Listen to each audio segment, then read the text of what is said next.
Ya mereka itu sadar kalau misalnya bumi kita itu perlu bantuan gitu, perlu ditolong karena bumi ini kan kita yang injak, kita tinggal di bumi gitu, terus yang rawat bumi itu kalau bukan kita siapa lagi gitu. Sebenarnya Indonesia punya kesempatan untuk punya peran penting dalam perbaikan bumi agar dia tuh bisa zero emission. Tapi nggak bisa sendiri. Dunia tuh punya peran. Mereka yang udah maju, mereka punya uang, mereka harus membantu agar hutan-hutan Indonesia itu bisa dikelola dengan baik. Sebenarnya agak kontradiksi, pertumbuhan ekonomi kita harus tinggi, tapi gimana cara menyelaraskannya dengan aksi mitigasi iklim gitu. Jangan cuma mikirkan ekonomi aja gitu, jangan cuma bikin pertumbuhan ekonomi kita 8%, jangan gitu.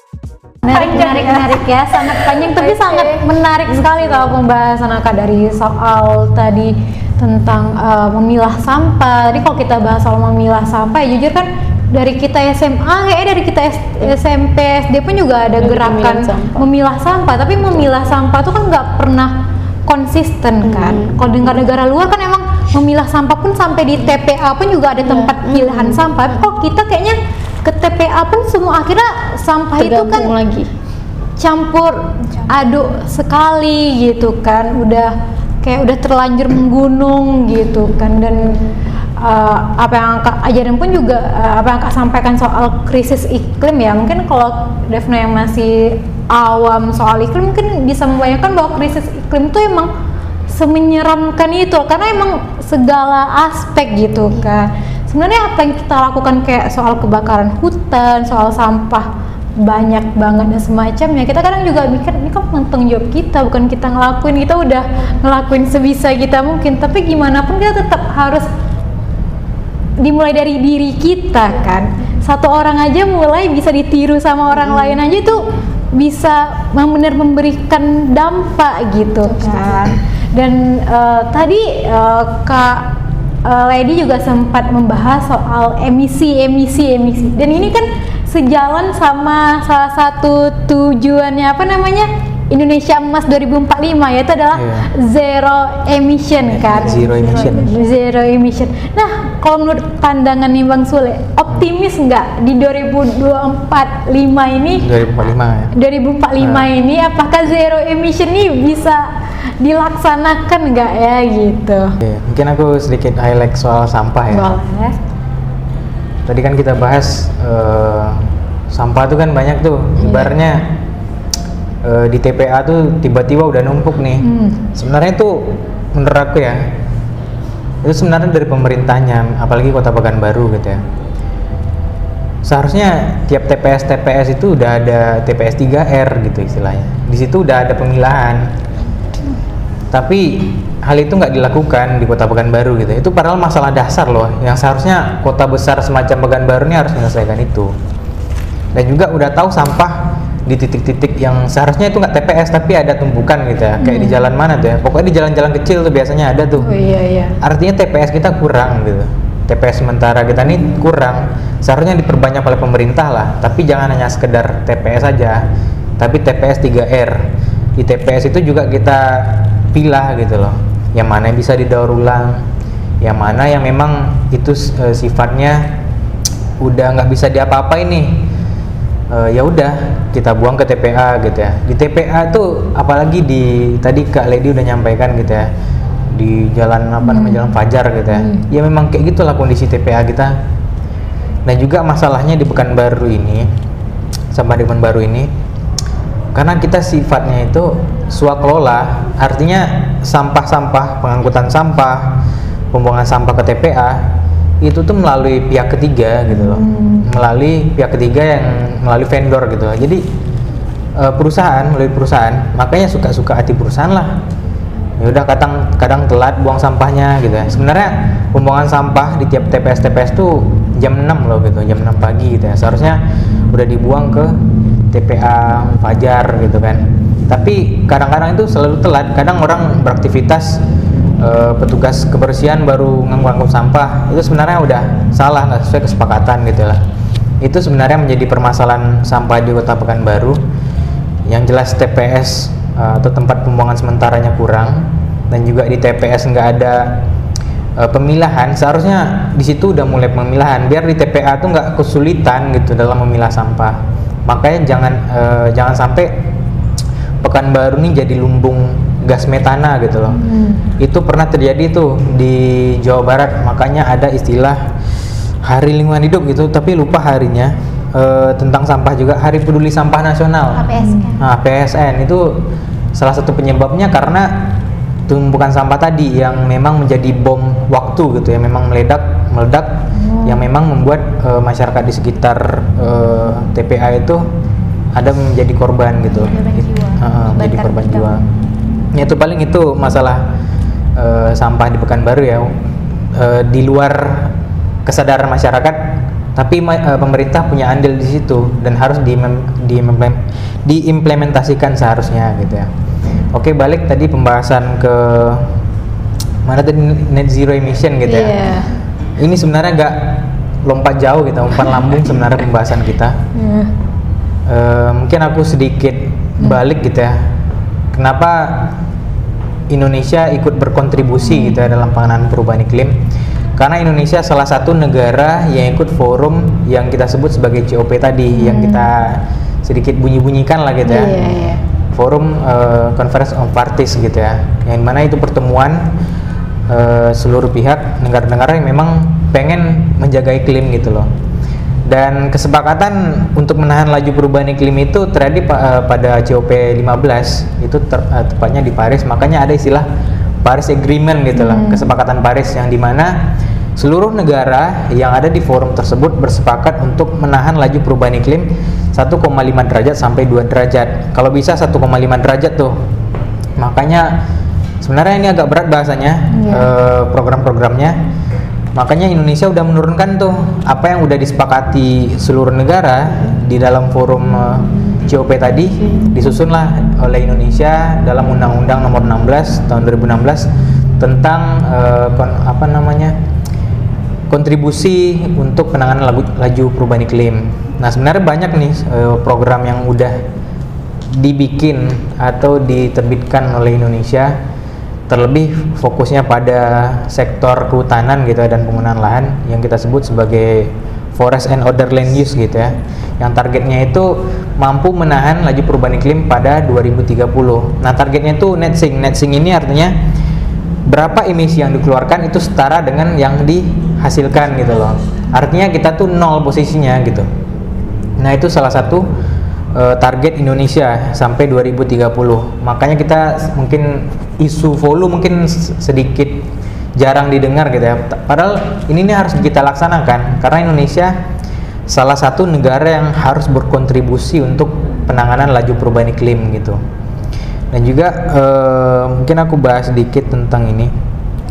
Tadi ada spill tentang Indonesia Emas gitu ya. Indonesia Emas. Nah, sebenarnya target net zero emission Indonesia itu sebenarnya 2060. Itu tertuang dalam dokumen NDC namanya, Nationally Determined Contribution gitu loh. 2060 ya? Ya, 2060. Tapi dalam rencana jangka panjang pembangunan nasional yang dalam rangka mencapai Indonesia Emas 2045 tadi, itu kita mencoba memproses agar secepat mungkin net zero emission itu datang di Indonesia gitu. Jangan sampai lama-lama lah, jangan sampai 2060 lah gitu. Sebisa mungkin cepat lah gitu. Tapi aku pikir ini sebagai kontradiksi gitu. Kenapa aku bilang kontradiksi gitu? Apalagi pemerintahan Prabowo gitu ya. Mungkin aku juga highlight hasil COP yang kemarin juga, yang dimana mungkin sebelum abang bahas tentang highlight COP, mungkin abang boleh jelasin dikit dulu nih kan apa itu COP gitu, biar teman-teman yang lain juga tahu apa itu sebenarnya COP dan kenapa sampai ada COP 29 ya. Oke. Sebenarnya COP ini kan kepanjangan dari Conference of Parties gitu ya, atau pertemuan para pihak yang dimana fokus pembahasan itu tentang perubahan iklim gitu ya. Sebenarnya forum ini wujudnya itu ada karena kondisi global sebetulnya, yang dimana pendapat para ahli kalau seluruh dunia nggak melakukan aksi apa-apa pada 2050 bahkan 2060 dunia bakalan punya ancaman besar gitu, bakalan ada bencana yang hebat gitu, bisa jadi itu kiamat gitu ya, seperti itu. Makanya seluruh dunia bersepakat lah untuk bentuk forum COP ini untuk membahas kamu apa sih kontribusinya, negara A apa sih kontribusinya. Jadi semua negara tuh berkontribusi gitu loh. Negara yang banyak duit kontribusinya ngasih duit ke negara berkembang, negara berkembang yang punya hutan banyak dikasih duit sama negara maju gitu dan lain sebagainya. Jadi itu dasarnya COP gitu ya. Tapi lama kelamaan COP, kebetulan COP sekarang udah sampai ke 29 gitu ya, yang bertepatan akhir November ini sebenarnya udah penutupan gitu ya. Kadang ini sebagai jadi ladang bisnis gitu, ladang bisnis yang gimana cara menghasilkan uang sebanyak-banyaknya gitu. Apalagi Indonesia gitu yang punya hutan banyak, gimana sih punya uang yang banyak gitu ya untuk memang dia melakukan kontribusi tapi perlu uang gitu ibaratnya. Dan juga kemarin sebenarnya banyak yang negara yang nggak sepakat gitu dengan hasil COP29 karena rencana mereka untuk menghasilkan dana yang banyak itu nggak tercapai gitu. Makanya banyak istilahnya negara-negara berkembang itu pada walk out gitu dari forum COP kemarin, karena negara maju tuh nggak mau ikut kontribusi ngasih ke negara berkembang gitu. Sebenarnya gitu sih dasarnya COP itu. Bisa dipahami. Gimana kali di Ya setuju banget ya sama Sule. Kalau krisis iklim itu benar-benar harus ditegaskan juga. Termasuk tadi kita harus pantau bahwa COP itu benar-benar terlaksana atau enggak, ya kan? Kayak ya dunia 2000 berapa? Itu dia kan udah maju ya, udah banyak energi emisi yang dia sumbangkan. Sedangkan kita negara berkembang, kita ini belum maju, tapi kita masih butuh mengeluarkan energi yang banyak gitu. Kayak kita masih pakai energi dari fosil ya kan. Padahal kalau kita mau tadi menurunkan emisi, kita tuh harus beralih ke energi terbarukan, ya kan. Misalnya geothermal dan lain-lain gitu kan. Tapi untuk mengubah itu kan butuh butuh uang gitu kan. Nah ini loh peran dunia. Makanya COP itu penting sebenarnya. Pro kontra tadi, kalau pro-nya adalah setujunya kalau benar-benar dilaksanakan dengan sistem dan kebijakan yang betul-betul sesuai gitu, bukan jadi ladang bisnis.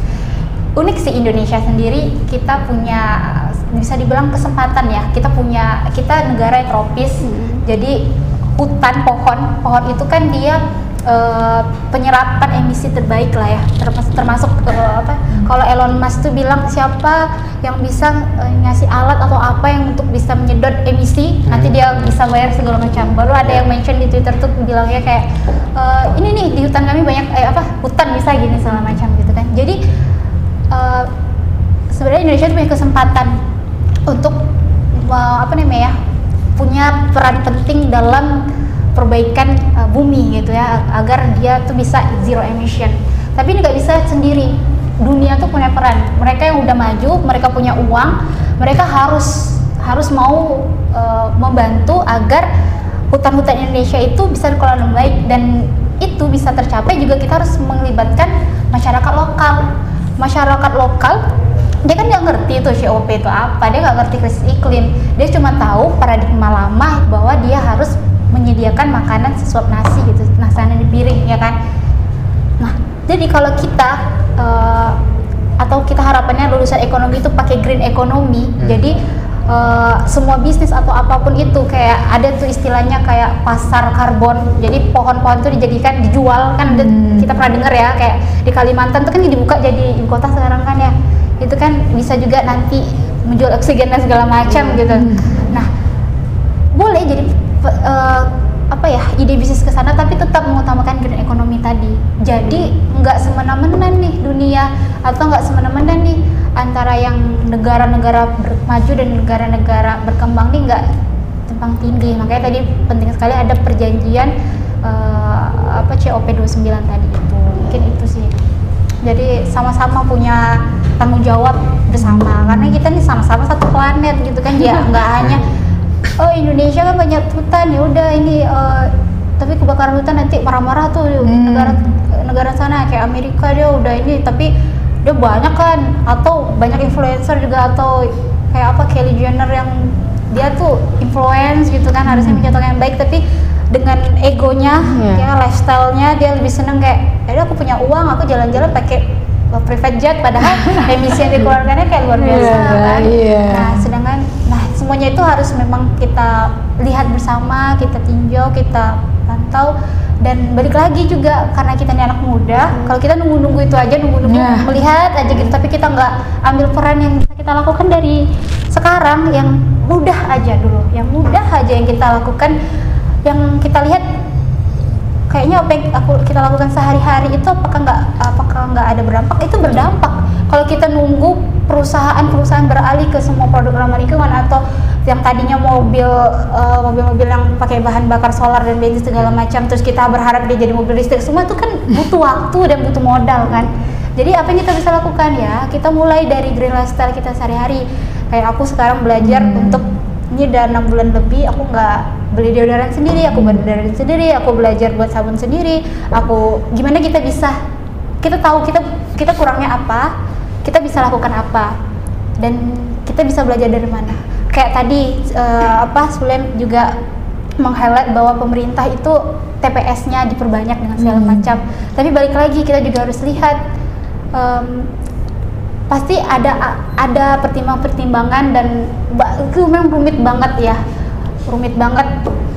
Harapannya juga pemerintah tuh amanah. Aku berharap banget pemerintah sekarang ini baru selesai pemilu baru selesai pemilihan gubernur. Harapannya pemerintah juga benar-benar amanah, benar-benar bisa ini deh menggunakan anggaran semestinya.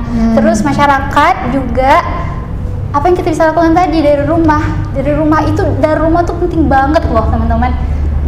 Sumber terbanyak dari sampah itu dari rumah. Kalau ibu-ibunya sebagai yang mengatur tentang rumahnya gitu ya, sampah bisa rumah tangga sampahnya jadi sampah organiknya bisa dijadiin kompos sama dia gitu kan, ekoenzim. Atau sekarang ada namanya untuk yang food waste itu mengolah sisa makanan itu pakai maggot gitu kan, itu kan bisa kita buat sendiri. Terus kalau anorganiknya itu kita pilah, jadi milahnya itu bukan saat sampah itu udah tercampur kita bawa ke TPS, nggak gitu. Tapi kita pilah dari rumah, kan banyak jenisnya, ada yang kardus, ada yang botol, ada yang kaca dan segala macam. Kita bawa ke bank sampah.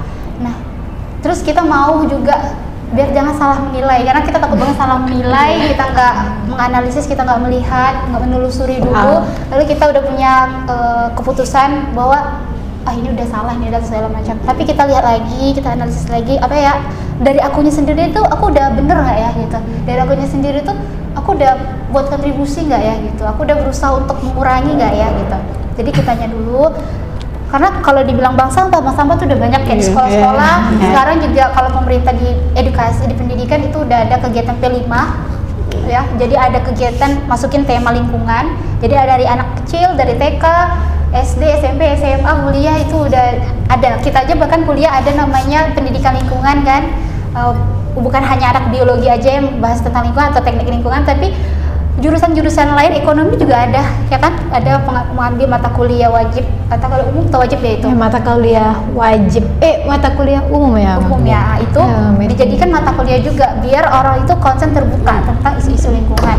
Jadi ini memang semua tugas kita, dan jangan menunggu-nunggu, jangan tunjuk-tunjukan, jangan kayak aku yang paling banyak nih perannya, aku nih yang paling berdosa nih, atau negara ini nih paling berdosa, jangan. Tapi kayak apa yang bisa bantu, kayak negara dunia yang maju, dia punya uang, dia harus mau mengeluarkan uang yang lebih banyak untuk bisa mengelola hutan dan segala macam. Berarti kita bisa balik lagi tadi ke COP 29 ya.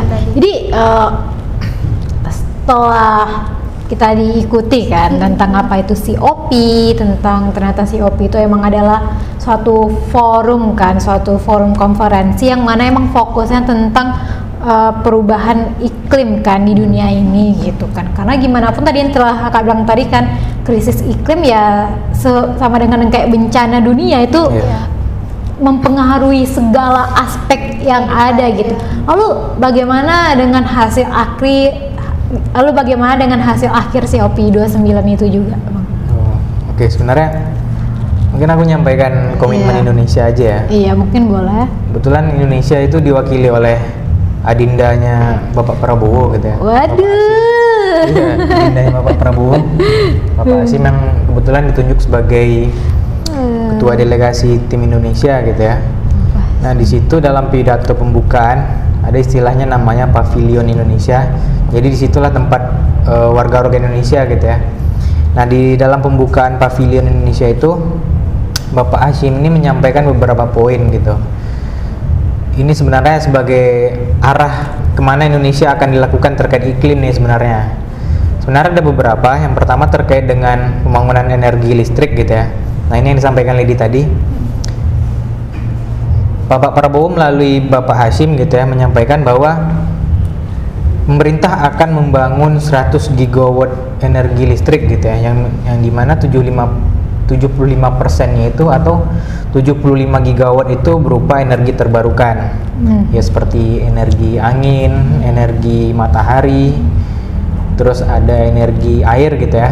Bahkan energi nuklir juga masuk dalam program tuh, dan juga geothermal yang disampaikan Lady tadi.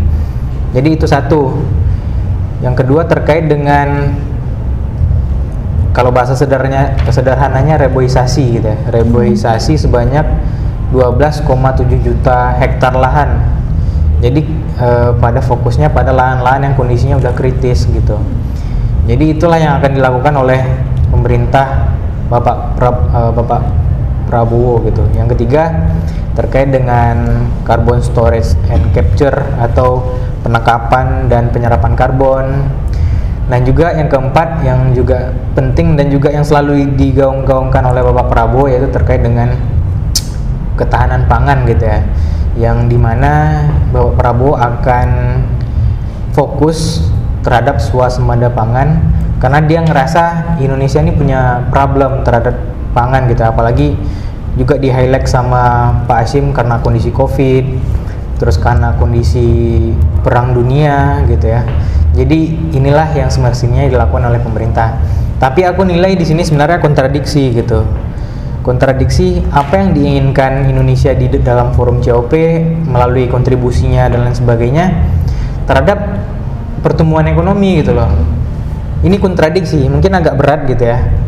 Karena Pak Prabowo gitu selalu menyampaikan pokoknya di akhir masa jabatannya pertumbuhan ekonomi itu sampai 8%. Itu sebenarnya gila loh gitu. Pada 20 tahun terakhir Indonesia itu pertumbuhan ekonominya 4% gitu.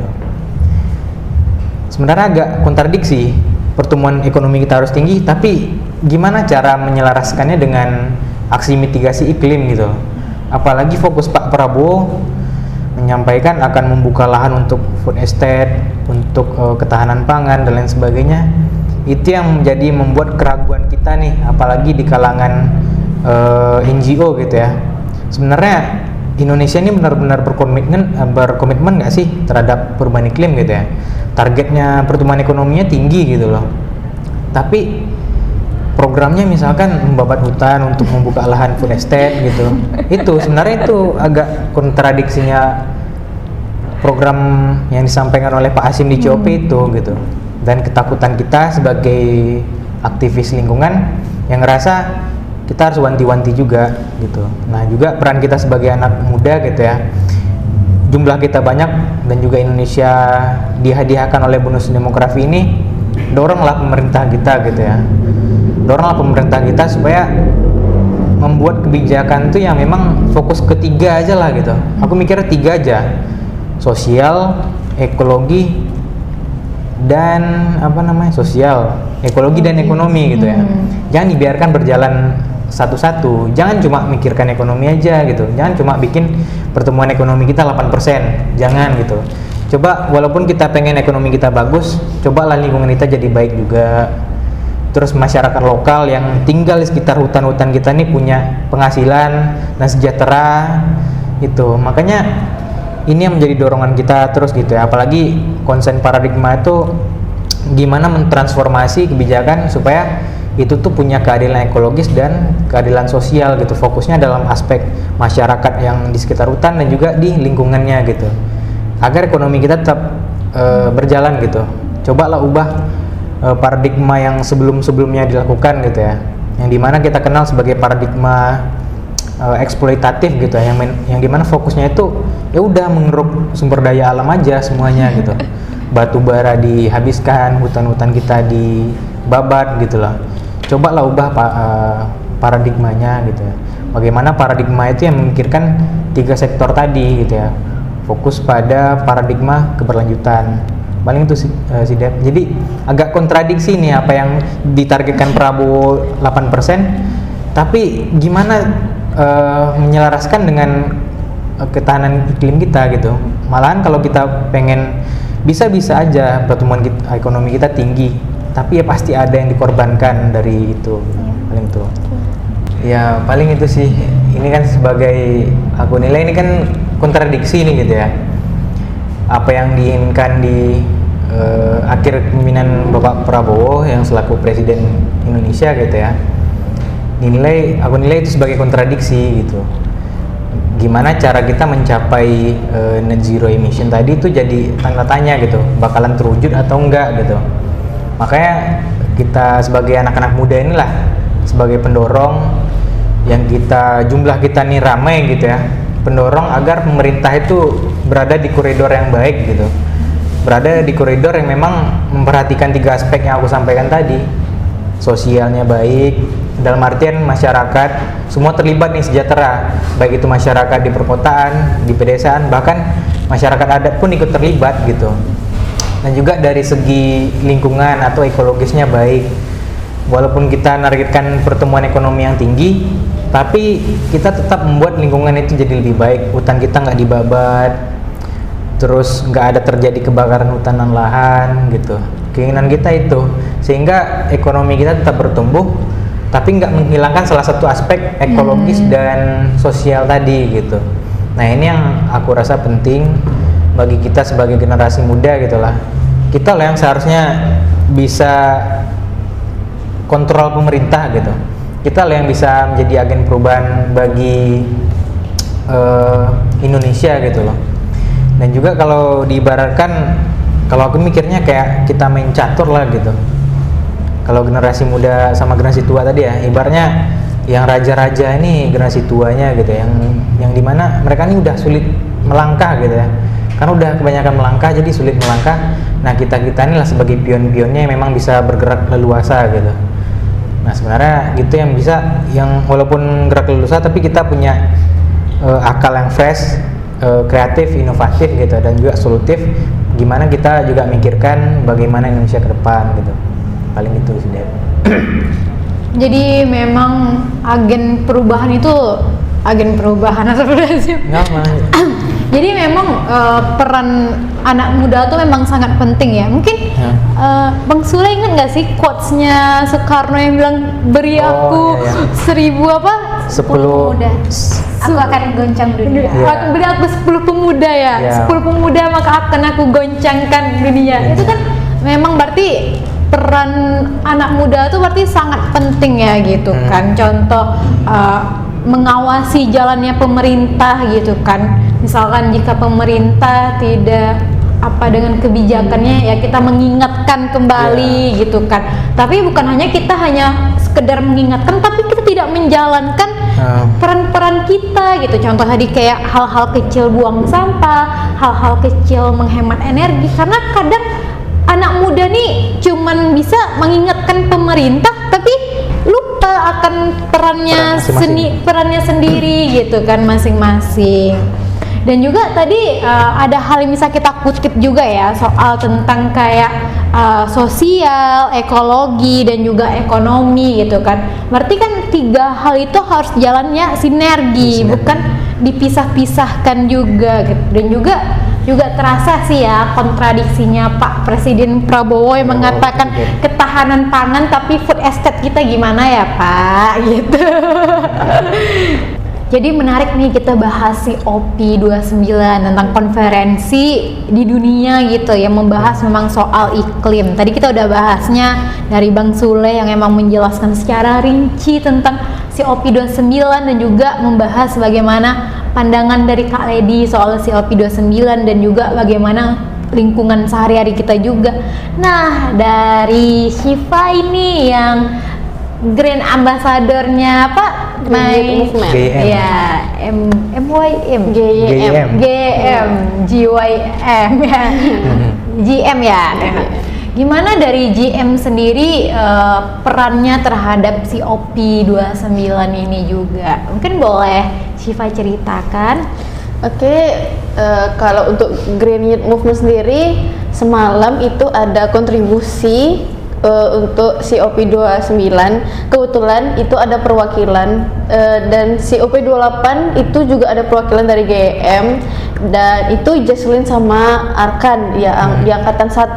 Kalau misalnya di angkatan kedua sekarang itu Queen sama Raffi. Nah, mereka yang jadi perwakilan dari GM untuk ikut forum diskusi di si OP29. Nah, untuk pembahasannya itu kalau Queen dia membahas tentang pengurangan penggunaan sampah plastik untuk masa depan. Kalau misalnya Raffi itu tentang kerusakan hutan dan bagaimana kerusakan hutan untuk masa depan gitu.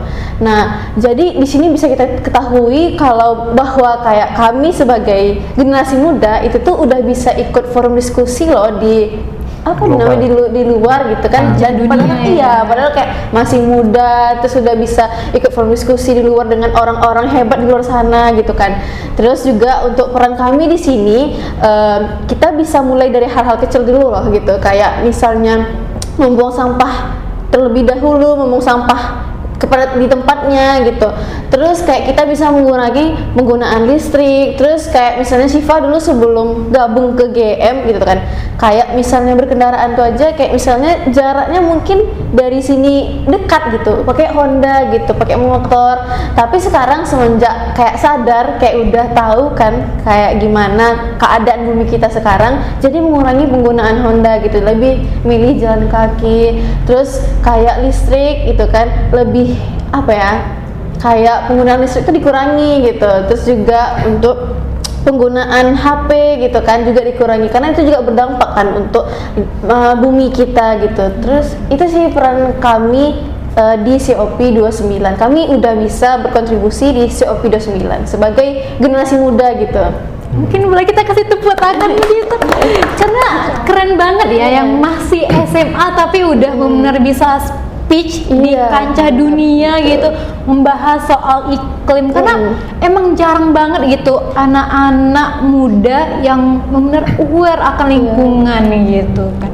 Nah, kita lompat nih soal tentang bahas tentang pemerintah, karena kan dari tadi kita bilang peran-peran kita, soal juga dengan perannya pemerintah, karena kan percuma dong kalau kita berperan nih kan, tapi pemerintah tidak mensupport, tidak mendukung peran kita, apalagi nih pasca pilkada kan. Tentu kita bakalan punya pemimpin baru, dan kalau untuk Gubernur Riau itu kalau nggak salah ya, pemimpin terpilihnya hasil quick count itu adalah Pak Abdul Wahid sama Pak SF Haryanto gitu kan. Mungkin ada nih harapan dari teman-teman untuk kepemimpinan berikutnya. Kira-kira apa sih kebijakan apa yang bisa teman-teman tawarkan gitu jika dikasih kesempatan untuk kepemimpinan yang baru? Mungkin Bang Sule mau ngomong dulu. Oke. Paling dari aku dikit aja. Paling yang jelas kepada gubernur terpilih ya, walaupun hasil quick count tapi dari jumlah suara udah kelihatan bahwa Bapak Abdul Wahid dan SF Haryanto bakalan menjadi gubernur kita ke depan selama 5 tahun ke depan gitu ya. Sebenarnya harapannya nggak banyak. Apa yang tertuang dalam visi dan misi serta program kerja yang udah disampaikan ketika mencalonkan sebagai gubernur dan ketika menyampaikan titik lipat ya diimplementasikan lah gitu. Dan juga harapannya apa yang sudah ada kebijakan atau produk hukum yang ada di Riau Misalkan kayak Riau Hijau, terus pembangunan rendah karbon, itu tetap dipertahankan dan dikembangkan lagi program dan kebijakan lainnya gitu ya. Sehingga apa yang menjadi kontribusi Riau ini menjadi dampak untuk kontribusi Indonesia gitu. Karena Riau ini salah satu provinsi prioritas loh gitu. Prioritas dalam menahan laju perubahan iklim gitu ya. Sebenarnya dalam menahan laju perubahan iklim ini ada 2 sektor sebenarnya yang menjadi prioritas. Yang pertama terkait dengan energi, yang kedua tentang lahan dan hutan gitu. Dua sektor ini gitu, energi dan kehutanan dan lahan. Riau itu punya hutan yang sangat banyak gitu ya, kurang lebih punya kawasan hutan 5 jutaan gitu ya, 5 jutaan hektar. Artinya ini yang bisa dijadikan kontribusi Riau untuk Indonesia gitu, untuk menahan laju perubahan iklim ke depan gitu ya. Dan juga apa program-program misalkan, dan juga dari sektor-sektor lain gitu ya, misalkan sampah dan limbah. Terus bagaimana nanti Pak SF Haryanto dan juga Bapak Abdul Haj selalu menyampaikan dia akan membuat energi terbarukan di Riau gitu ya. Ya mudah-mudahan ini terwujud dan diimplementasikan gitu ya. Karena di visinya juga disampaikan gitu, ada kata ekologis di visinya. Artinya ekologis ini juga menjadi pandangan yang penting bagi pasangan ini gitu ya. Ini yang coba kita lihat ke depan, tapi tetap peran kita sebagai generasi muda mendorong dan mengontrol gitu loh, mendorong dan mengontrol dan memberikan solusi serta program-program yang baik kepada pasangan calon yang terpilih ini. Paling itu deh. Kalau dari Syifa gimana? Kalau dari Syifa sendiri, Syifa berharapnya untuk kedepannya itu nanti pemerintah yang sudah terpilih ini dia lebih aware tentang lingkungan dan isu-isu lingkungan yang terjadi saat ini. Terus juga mungkin dia bisa melaksanakan program atau membuat program yang berhubungan dengan lingkungan. Mungkin bisa kita contohkan kalau misalnya ada kegiatan CFD, mungkin kita bisa melakukan pengutipan sampah bareng atau ada sosialisasi tentang lingkungan gitu. Terus berbagi bibit gratis gitu kan. Terus juga melakukan penanaman juga boleh banget gitu kan Kak. Dan itu tuh juga bisa dilakukan dengan mengajak anak muda, karena anak muda sekarang tuh dia suka dengan kalau misalnya ada seorang pemimpin yang enak diajak diskusi gitu. Karena kita kalau misalnya seorang pemimpin yang bisa diajak diskusi, kita tuh bisa menuangkan di situ saran dan apa upaya kita ke depannya supaya nanti kita bisa menciptakan perubahan gitu. Oke, tentang pemimpin yang bisa diajak diskusi ya. Setuju juga gitu, pemimpin yang bisa diajak diskusi. Jadi kita bisa mengevaluasi juga kegiatan mereka gitu kan. Tadi juga sepakat juga kan. Tadi Bang Sule juga bilang bahwa Riau ini adalah provinsi prioritas juga. Tapi kalau dilihat pun emang Riau ini banyak banget sumber daya yang ada di Riau. Contoh kayak sawit, lalu minyak, lalu juga hutan, kemudian juga ada pabrik kertas pun di sini juga gitu kan. Walaupun Riau tak terkenal di mata Indonesia gitu kan. Tapi emang Riau ini emang seprioritas itu dan sepenting itu juga gitu. Makanya perlu pemimpin yang aware akan lingkungan dan sumber daya yang ada gitu dan bisa mengelolanya tapi tidak mengeksploitasinya gitu. Dan juga ada yang menarik nih dari Kak Lady. Kak Lady sempat pernah bercerita nih sama Devna soal masyarakat adat gitu kan. Mungkin Kak Lady bisa kasih cerita soal masyarakat adat itu dan apa sih harapan Kakak untuk pemimpin Riau yang baru terhadap masyarakat adat dan terhadap Riau ini juga ke depannya gitu. Menarik banget ya. Kalau mau ngulik tentang apa yang kita lakukan tuh seru banget. Aku tipe orang suka cerita gitu. Sangat jelas ya. Jadi ya alhamdulillah aku bersyukur juga ketemu sama masyarakat dari suku Sakai di Minas Barat. Jadi belum lama ini dan masih dalam proses kegiatan, namanya aku terlibat dalam kegiatan Riolsi, pengabdian di bawah Rumah BUMN dan PHR. Jadi kami terjun langsung, belajar langsung sama masyarakat, dan di Minas Barat itu masih banyak di tempat kami ditempatkan itu mayoritas adalah suku Sakai. Jadi mereka itu masih bergantung sama alam, mereka itu masih hidupnya itu sangat berkelompok gitu, jadi sangat kuat kekeluargaannya gitu kan. Tapi mereka juga bukan nggak mau menerima orang-orang baru, tapi bagaimana orang-orang baru itu bisa masuk ke mereka dulu gitu. Nah memang kalau di sini tuh program tujuan utama kegiatan ini tuh meningkatkan UMKM agar naik kelas.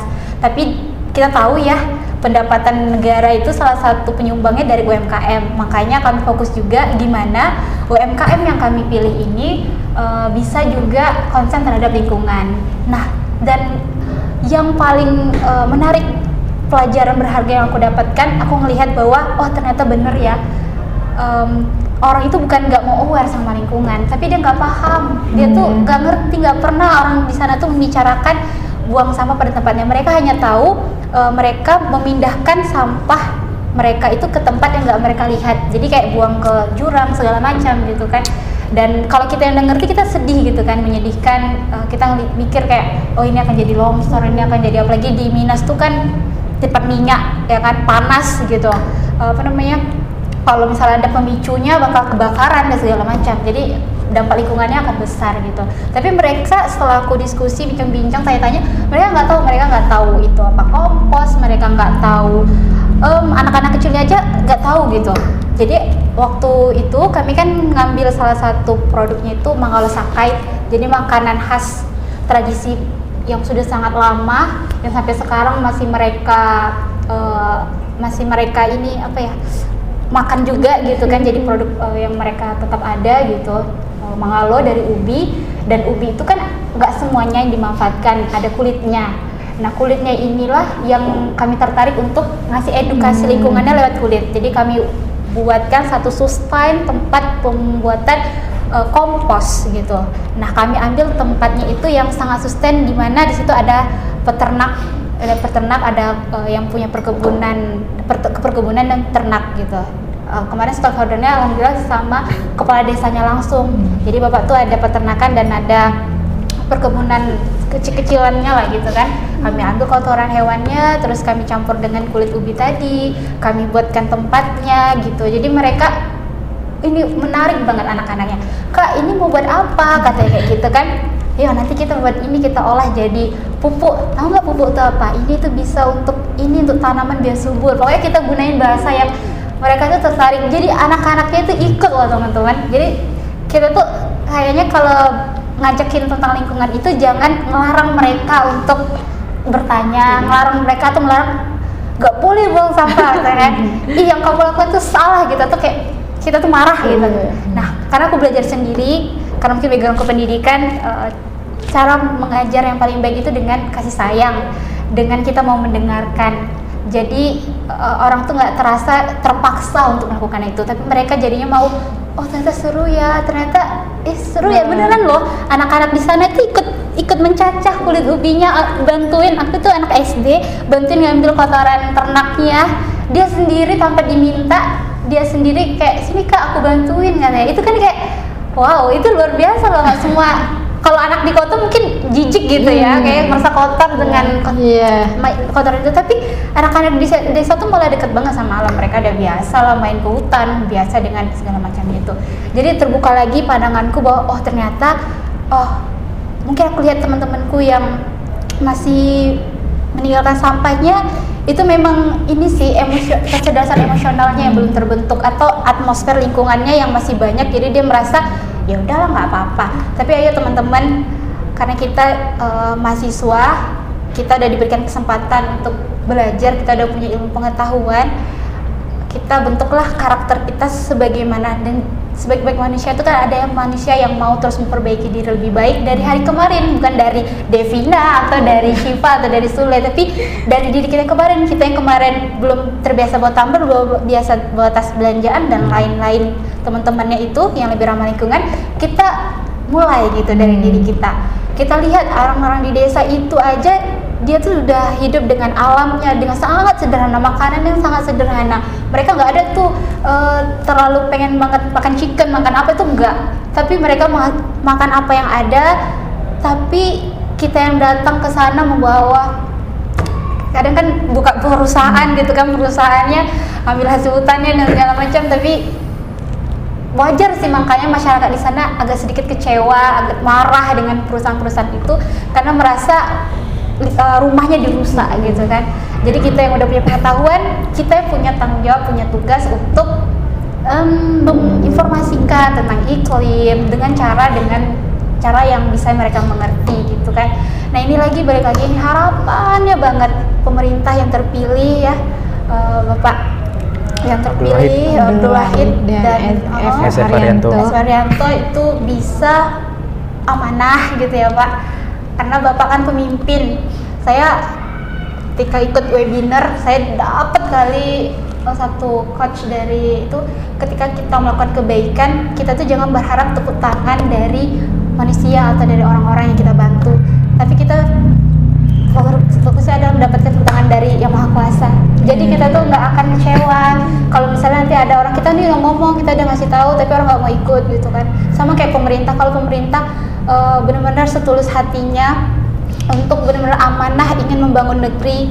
Jadi kalau buat pembangunan itu mengutamakan green economy yang sustainability gitu kan, insya Allah ya bumi kita akan jauh lebih bersih, lebih sehat. Pekanbaru jadi Pekanbaru yang madani, yang bermarwah gitu. Kalau punya mindset yang sama, punya paradigma yang sama, bukan hanya untuk mementingkan kepentingan sendiri. Kita memang punya kepentingan masing-masing. Aku pun sadar bahwa aku belum banyak berkontribusi.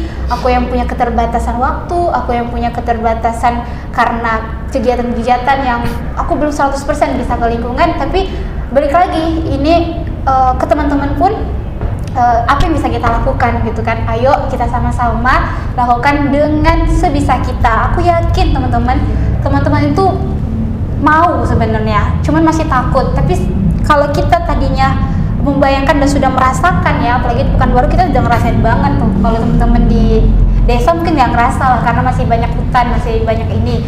Tapi kalau kita di sini kita udah ngerasain adanya banjir, kayak di Manyar nih ya, habis hujan aja banjir ya kan, banjir, aneh kan. Padahal dulu kalau aku pikir-pikir waktu kita masih sekolah, sekarang udah ngerasain anak muda saya yang sekolah aja sekarang udah ngerasain pulang sekolah tuh harus lewat banjir gitu kan. Nah kan sedih banget gitu. Gimana kita berharap dari 2045 bonus demografi dan segala macamnya itu ingin tercapai, itu tadi tujuan Pak Presiden kita Pak Prabowo untuk meningkatkan pertumbuhan ekonomi itu tercapai kalau kitanya sendiri nggak mau mulai gitu. Kalau kita hanya berharap dari pemerintah, aku pesimis sih kalau bilang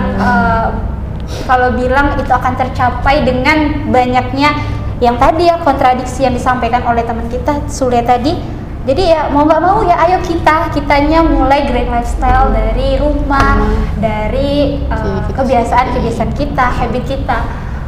1% setiap hari lebih baik dibanding teman-teman mulai dari misalnya nih lagi ini kan kita habis ngomong nih pulang-pulang nih kayaknya mulai inilah ya Kak besok aku nggak mau lagi nih Kak, bisa gitu kan. Kalau baru-baru tuh terpancing gitu kan, ekstrim gitu. Nah tapi yang aku ingin himbau itu adalah kita nggak perlu ekstrim. Aku akui untuk no plastik zero waste langsung itu susah teman-teman.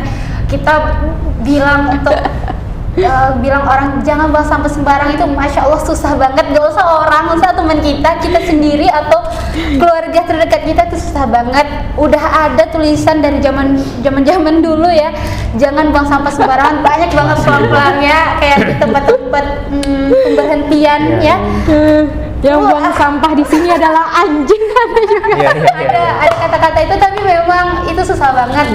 Jadi mau nggak mau kayak aku setuju banget kalau yang bisa mengubah itu semua adalah dengan pendidikan tentang sosial, ekologi, dan mau nggak mau mulai aja dulu kita gunakan semua dengan hati dan kita berdoa. Kadang aku suka banget kata-katanya itu ada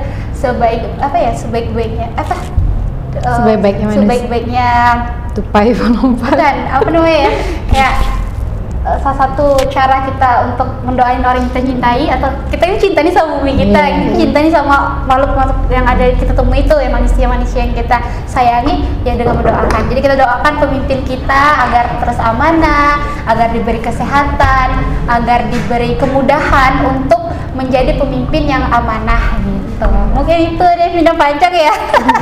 Iya, sangat komplit ya dari cerita harapan untuk dari pemerintah sampai dengan harapan ke masa depan. Udah sekalian sama closing statementnya tanpa diminta gitu.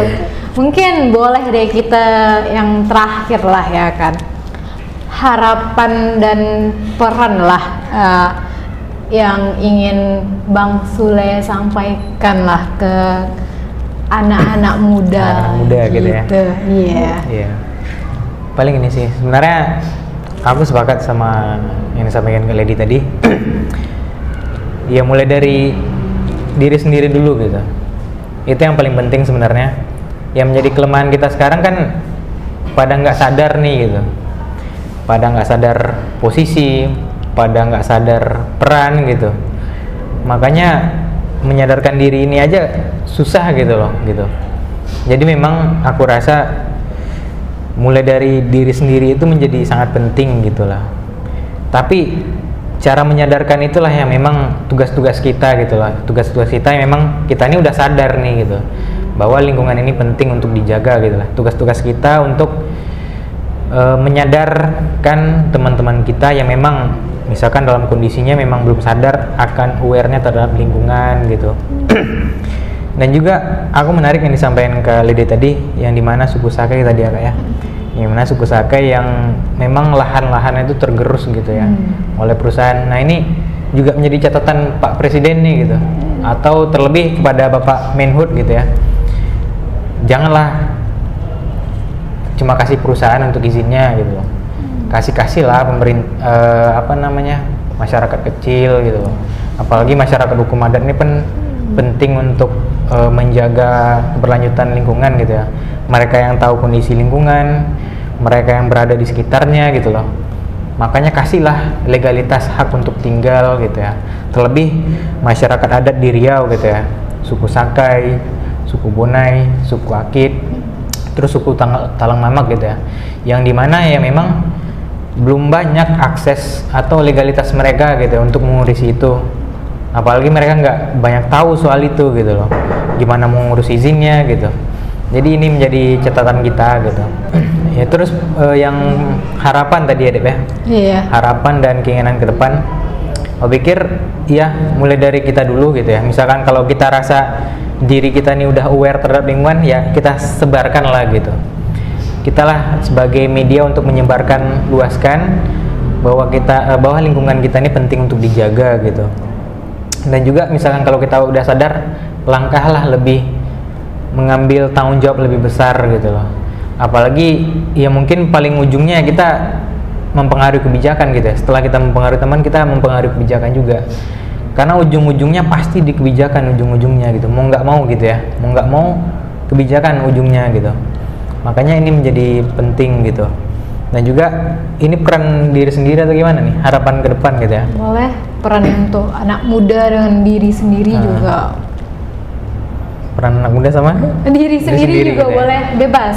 Sebenarnya karena aku menarik menurutku bahas kebijakan, jadi aku tetap bakalan terus gitu ya, yang dimana mendukung program-program pemerintah yang memperhatikan 3 aspek tadi yang selalu aku sampaikan gitu.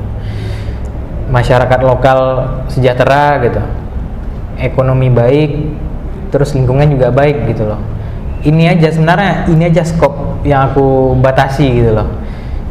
Karena mau nggak mau ini harus dilaksanakan gitu loh. Kalau kita mau menuju Indonesia Emas 2045, mau menuju net zero emission gitu loh, 3 sektor ini. Apalagi aku rasa yang menjadi permasalahan sekarang terkait pendidikan tadi yang di highlight sama Kak Lady tadi gitu ya. Targetnya pendidikan kita tuh bakalan meningkat loh di Indonesia Emas gitu lah. Bahkan pendapatan kita dibilang bakalan setara negara maju. Terus SDM kita unggul gitu ya. Tapi kalau kita nggak melakukan, kalau kita nggak implementasikan apa yang udah tertuang dalam dokumen gitu ya, walaupun udah tertuang dalam dokumen rencana jangka panjang nasional pemerintah, tapi kalau nggak diterapkan, nggak diimplementasikan ya sama aja jadi omong-omong aja gitu kalau kata Pak Presiden gitu kan. Paling itu sih harapan ke depan kita sebagai generasi muda, yang namanya generasi muda kan, aku balik lagi kayaknya ya, bonus demografi ini menjadi penting kalau anak-anak mudanya itu otaknya berisi gitu ya. Bonus demografi ini penting kalau anak-anak mudanya otaknya berisi, punya pikiran kritis, nggak apatis. Ini akan bikin Indonesia grow ke depan gitu. Bahkan mau Indonesia emas pun bakalan tercapai gitu kalau kita punya pikiran yang baik lah, jangan apatis-apatis lah gitu sebagai anak muda gitu. Harapannya seperti itu gitu. Jadilah penggerak gitu loh. Jadilah penggerak, jangan hanya jadi penonton gitu ya. Kalau dalam main bola ibaratnya ya, jangan cuma jadi penonton lah, karena kita nggak berpikir kritis gitu. Cobalah jadi pemain yang dimana kita loh yang memainkan kebijakan gitu loh.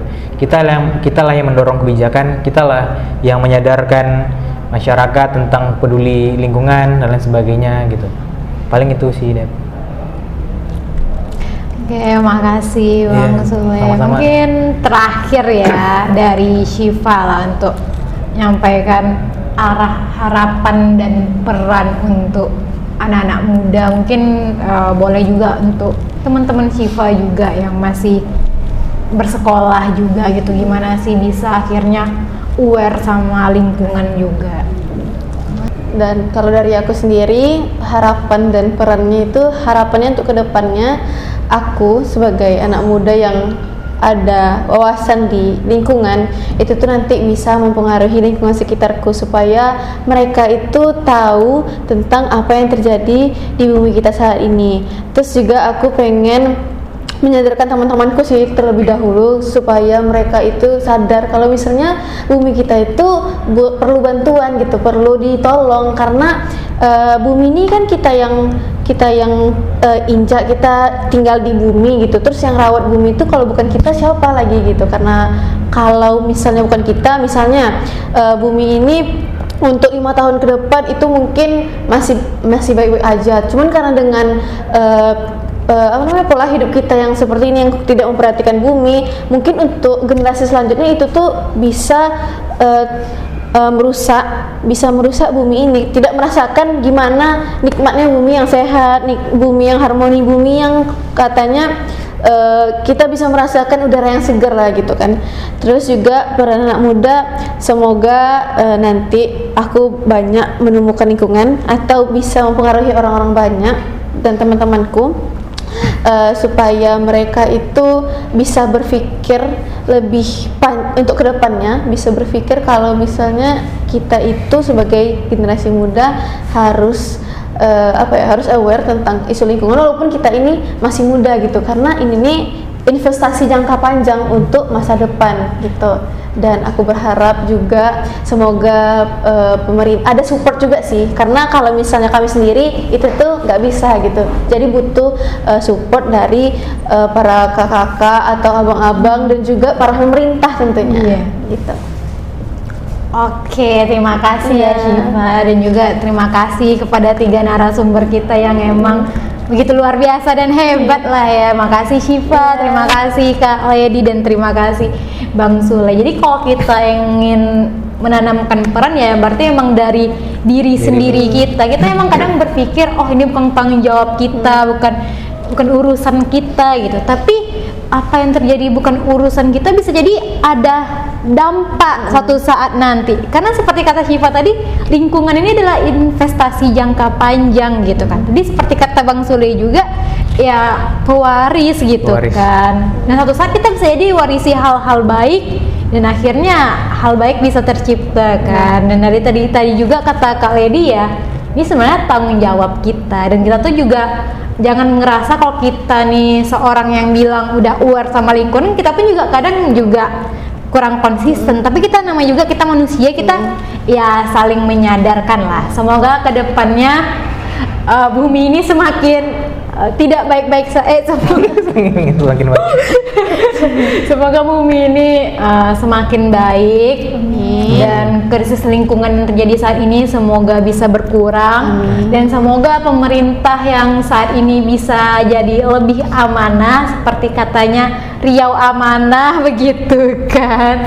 Karena percuma aja gitu kalau dia tidak amanah, tidak tulus, tidak melakukan kebijakan ya, karena peran yang kita lakukan juga jadinya percuma gitu kalau tidak didukung oleh pemerintah. Dan juga semoga suatu saat nanti program pemilahan sampah bisa ada di TPS dan di TPA, karena walaupun di rumah kita udah milah sampah pun nih gitu kan, tapi kalau di TPS di TPA-nya pun juga nggak ada tempat pemilahan, ya buat apa juga gitu.